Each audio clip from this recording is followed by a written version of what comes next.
It was pretty much all of the above. I mean, to get a call and be invited to join the Marvel universe is a kind of good day.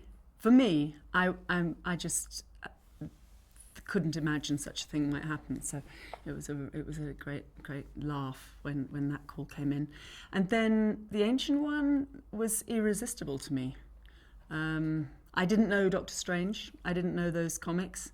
But the way it was described to me very simply was just tantalizing. And yeah, I couldn't say no to this one. We just started with the things that we wanted to keep constant, like fluidity and a kind of general aspect. We didn't want to pin it down to any kind of, specific Buddhism, specific gender, specific nationality. We wanted to free it up from any kind of previous interpretation.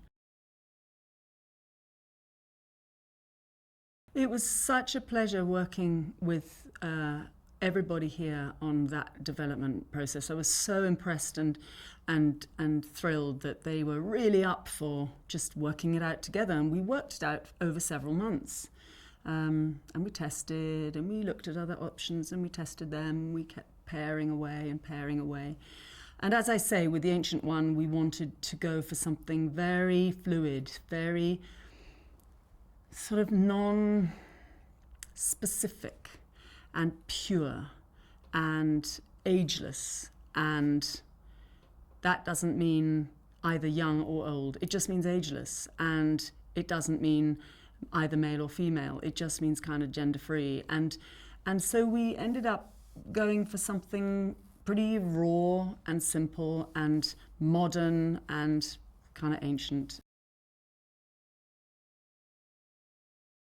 So Stephen Strange is this incredibly brilliant, super arrogant, very entitled neurosurgeon who is in New York, fixing people brilliantly, taking all the credit, taking all the money, super rich as a result, and not exactly digging deep spiritually, you might say. And he has a car crash and he loses the use of his hands, and it's kind of a disaster. And he spends all his money having hundreds of operations, well 9 I think it is actually, to have his hands put back together, and they don't work. So he's really at the end of it, and he's out of cash, and he's alienated his girlfriend, and he hears that there is this guy who he knew was paralyzed, has been walking around. And the reason he's walking around is because he went to this famous healer, or this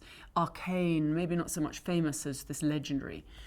Some people know about healer in this place called Kamartaj in Kathmandu. And so he basically spends his last pennies on a ticket and goes to Nepal and finds the Ancient One, who is not at all what he expected. I think they're always casting kind of rocking people, to be honest. I don't think this is, I think we're just, lucky to be the next band on the roster. But it is a great band to be a part of, and they're all great. And I think we're all so psyched to be a part of it. That makes such a difference. It's a thrill, and we all keep pinching ourselves and each other and going, isn't this fun? Benedict has got the brains and the wit to know how to play, as we know from his great Sherlock Holmes, a really arrogant so-and-so who you kind of want to see brought down a peg or two, and he does it absolutely brilliantly. He does it brilliantly in Sherlock, and he does it really beautifully here.